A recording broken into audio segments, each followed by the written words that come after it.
Hello friends and welcome to my Mingle videos and a very happy new year to all of you.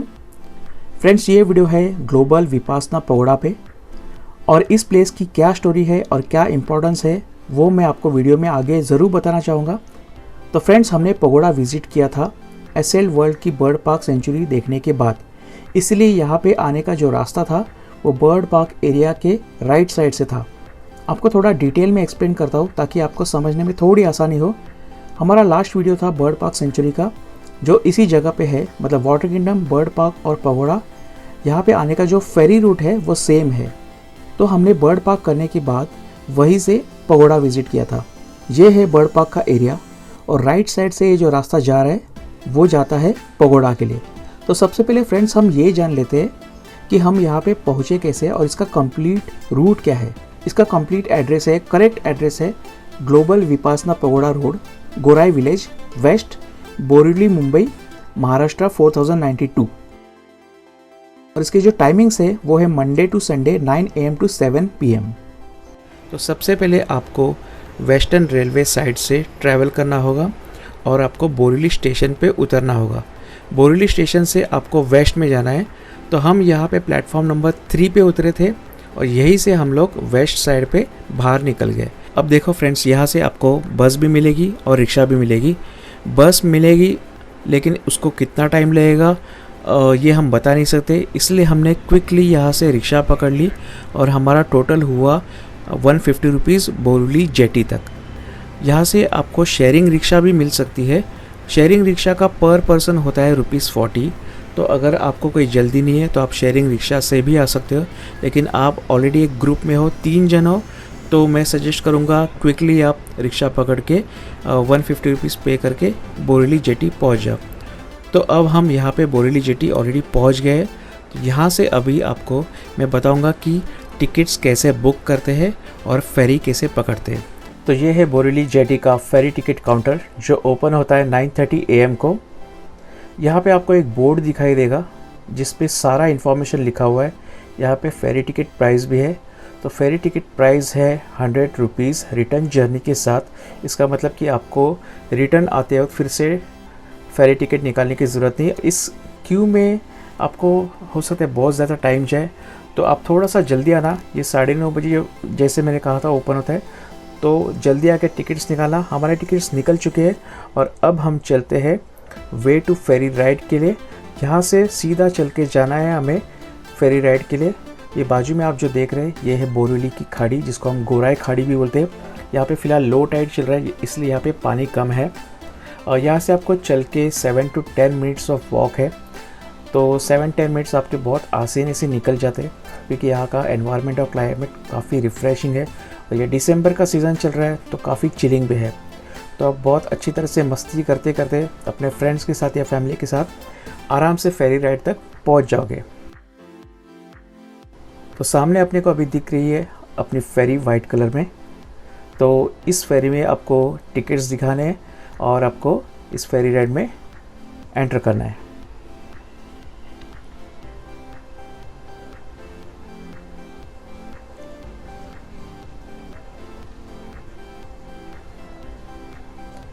यहाँ पे सामने देखो friends, ये और एक फेरी यहाँ पे आ गई है। ये फेरी स्पेशली बाइक्स के लिए। अगर आप बाइक लाना पसंद करते हो तो आपको फैमिली के साथ या अगर अकेले भी आते हो तो बाइक लेके आ सकते हो और इस फेरी में जा सकते हो। यहाँ पे देखो बाइक बाहर सब निकल रही है और यही अभी फेरी फिर से बाइक लेके चली जाएगी। तो इसका बाइक का जो प्राइस है, मतलब इस फेरी का, वो है 25 रुपीज़ पर बाइक। तो आप इजीली यहाँ पे बाइक लेके आ सकते हो और यहाँ से राइड करके लेके जा सकते हो। ये काफ़ी कन्वीनियंट भी रहेगा और काफ़ी इजी है। तो जिनको चलने के लिए बहुत बोर होता है उनके लिए बेस्ट है ये। तो फाइनली हम लोग बोरिवली जेटी से निकल चुके हैं और बस मेरे ख्याल से 25-30 मिनट्स में हम लोग अपने डेस्टिनेशन पे पहुंच जाएंगे।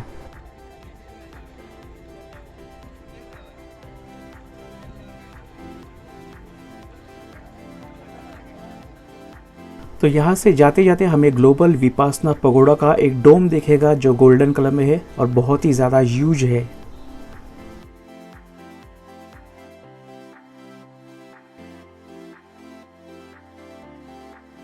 वैसे आपके इन्फॉर्मेशन के लिए फिर से एक बार बता दूँ कि यहाँ पे एसएल वर्ल्ड, वाटर किंगडम और पगोड़ा जाने का जो फेरी रूट है वो सेम है, आपको और कोई फेरी पकड़ने की ज़रूरत नहीं है।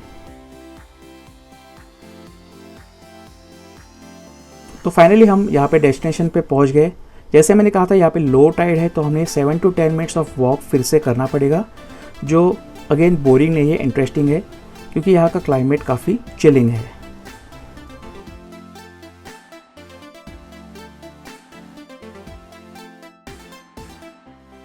तो हम ऑलमोस्ट पहुँच गए। यहाँ पे अब हमें सिर्फ एक छोटे गेट से एंट्री करनी है।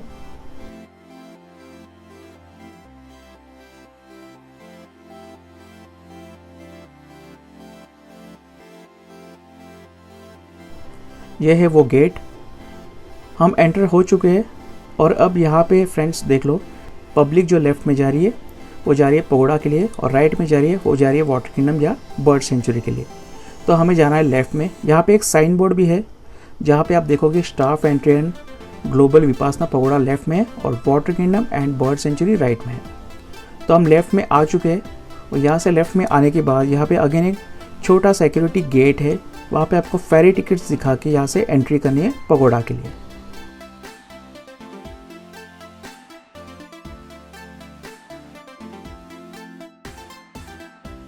तो ये था हमारा लास्ट बर्ड सेंचुरी का एरिया, और राइट साइड में जैसे मैंने कहा था ये था पगोड़ा के लिए एक रोड जो वहाँ तक जाता है। तो हमने यहीं से पगोड़ा में एंट्री की थी। यहाँ से 2 मिनट चलने के बाद हमने रिक्शा एक पकड़ ली।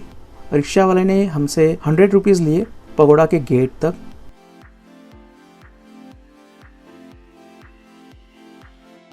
और यहाँ पे फाइनली हम पहुँच गए पगोड़ा के गेट तक, द मेन गेट। और राइट साइड का जो गेट है वहाँ से हमें मेन एंट्री करनी है।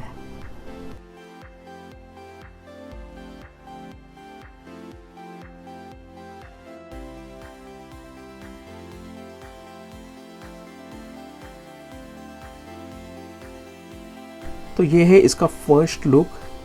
ये बहुत ही ज़्यादा अमेजिंग है, कलरफुल है और आर्टिस्टिक है। काफ़ी मेहनत लगाई है ये बनाने के लिए। तो जैसे मैंने आपको कहा था, मैं आपको एक इन्फॉर्मेशन दूंगा पगोड़ा का कि इसकी हिस्ट्री क्या है। तो बेसिकली विपासना ये एंशिएंट मेडिटेशन टेक्निक है जो गौतम बुद्धा ने शुरू की थी। साउथ ईस्ट एशिया या इंडिया में पगोड़ा ये बुद्धिस्ट टेम्पल को कहा जाता है। ब्रिटिश ने इंडिया पे रूल करने के बाद धीरे धीरे विपासना का नाम जो है वो मिटा दिया था, लेकिन गौतम बुद्धा के एक फॉलोअर ने इस टेक्निक को आगे बढ़ाते हुए म्यांमार तक सिखाने लगे। वहाँ के यानगन सिटी में श्वेडागन पगोड़ा बनाया और विपासना को पूरी दुनिया तक पहुँचाया। तो विपासना को संभाल के रखने के लिए थैंक्स के बिहाफ में श्वेडागन पगोड़ा का एक हूबहू कॉपी मुंबई में भी बनाया। इसे बनाने में 11 साल लगे, जो 1997 में शुरू हुआ और 2008 में रेडी हुआ। तो कुछ इस तरह इस ग्लोबल विपासना पगोड़ा की हिस्ट्री है।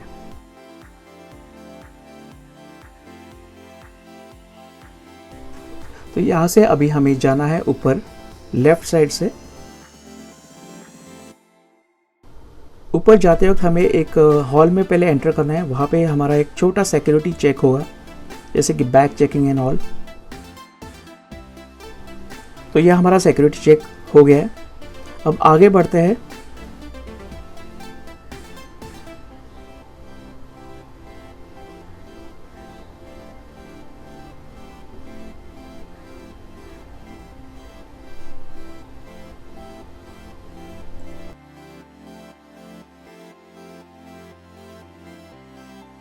तो यहाँ पे अभी आपको 2 चीज़ें और दिखाई देगी। एक लेफ़्ट में जो है बेल टावर, और मिडल में ये है मेन पगोड़ा का जो दर्शन, और राइट साइड में आपको दिखेगा द ड्रम ऑफ धामा। तो सबसे पहले हम चलते हैं बेल टावर की ओर। बेल टावर क्या है अभी हम देख लेंगे। यहाँ पे आपको थोड़ी सी एक छोटी सी क्यू में खड़ा रहना पड़ेगा इस बेल टावर के लिए, और आपको ये जो बेल है वो थोड़ा सा जोर देके आपको ये बेल बजानी होगी।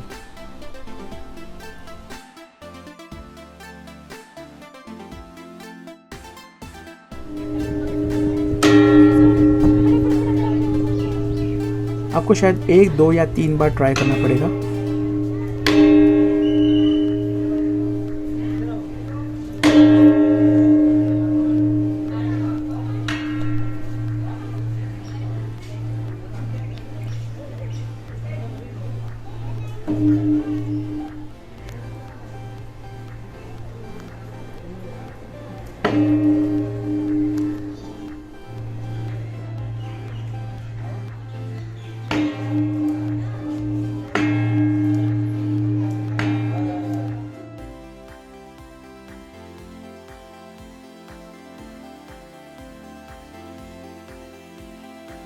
तो यहाँ से निकलने के बाद अब हम चलते हैं द ड्रम ऑफ धामा की ओर।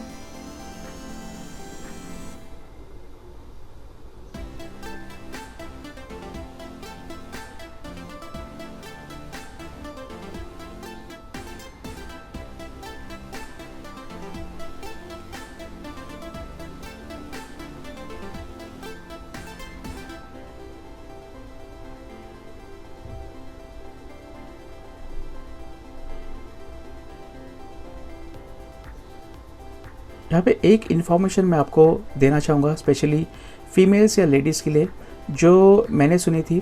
यहाँ पे अगर आप आते हो तो स्लीवलेस में मत आना, हो सके तो फुल ड्रेस या जीन्स टी शर्ट भी चलेगा, बट स्लीवलेस नहीं चलेगा।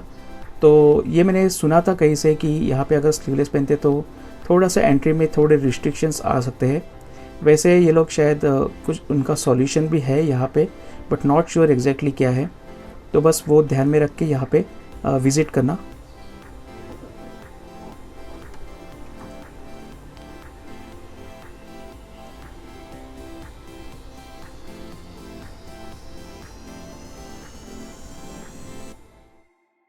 इसका एरिया बहुत ह्यूज है और अब यहाँ पे देखोगे कि हर वॉल पे कुछ लिखा है, कुछ मोटिवेशनल कोट्स, कुछ टेक्स्ट जो बहुत ही मीनिंगफुल है।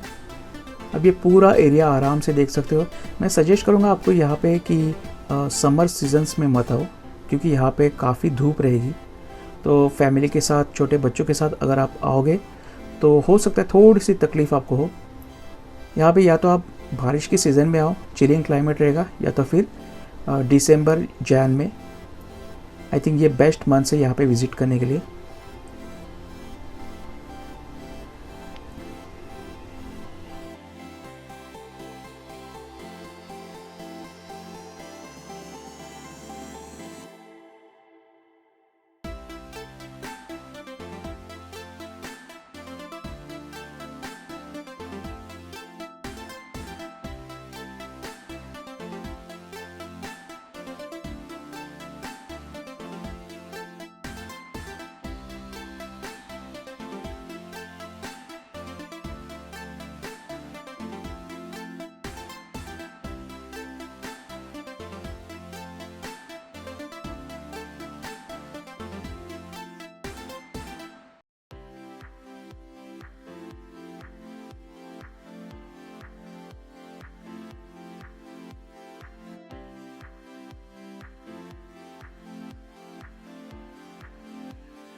यहाँ पे कुछ 5 पॉइंट्स है जो मैं आपको बताना चाहूँगा।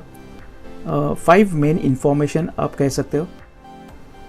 तो सबसे पहला इन्फॉर्मेशन है इन स्टैचूज़ का, जो है सत्यनारायण गोयनका और इलायची देवी गोयनका का, उनकी वाइफ। ये स्टैचूज़ उनको डिवोटेड है। ये दोनों भी विपासना मेडिटेशन टीचर थे।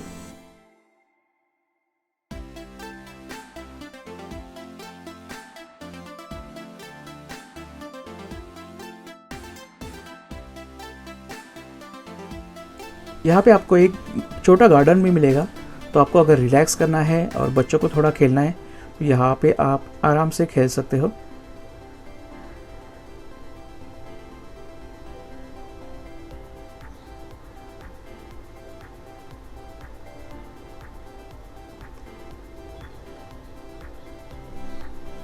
और यहाँ पे और एक इन्फॉर्मेशन है, यहाँ पे आउटसाइड फूड शायद अलाउड नहीं है। तो अगर आप बाहर से कुछ वेफर्स या और कुछ लाते हो खाने के लिए तो शायद यहाँ पे आपको अलाउड नहीं करेंगे।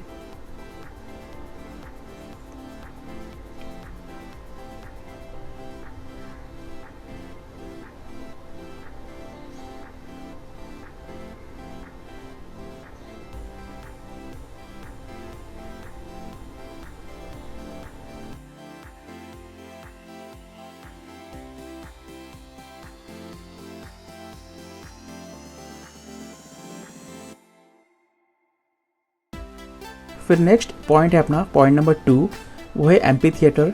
यहाँ पे आप बैठ के पगोड़ा का सीनिक व्यू देख सकते हो।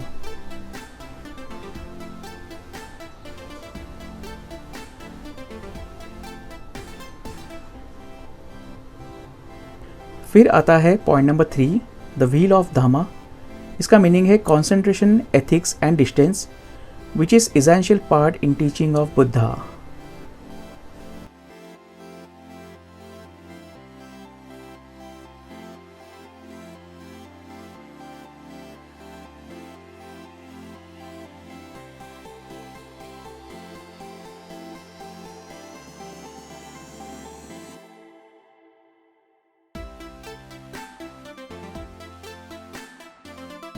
और अब हम यहाँ पे आए हैं मेडिटेशन हॉल की ओर। यह है मेडिटेशन हॉल का एंट्रेंस। यहाँ पे फ़ोटोज़ एंड वीडियोज़ अलाउड नहीं है, इसलिए इसका कोई क्लिप या कोई फ़ोटोज़ मेरे पास नहीं है। आपको यहाँ पे बाहर सैंडल, चप्पल, शूज़ यहाँ पे रखने पड़ेंगे। और यह है इसका मेडिटेशन हॉल। इस मेडिटेशन हॉल की खासियत कुछ ऐसी है कि यहाँ पे एक साथ 8000 पब्लिक एक साथ मेडिटेशन करने बैठ सकती है। और ये पूरा डोम है जिसके नीचे ये मेडिटेटर्स बैठते हैं, वो पूरे डोम के नीचे कोई पिलर्स नहीं है। तो ये है इसकी स्पेशलिटी है। और अब हमारा 5th पॉइंट है, और ये है Gautam Buddha, the founder of Vipassana. तो यहाँ पे हम रिटर्न जा रहे हैं घर की ओर। यहाँ से कैसे बाहर निकालना है और कहाँ पे जाना है वो भी आपको मैं शॉर्ट में अभी बताऊंगा।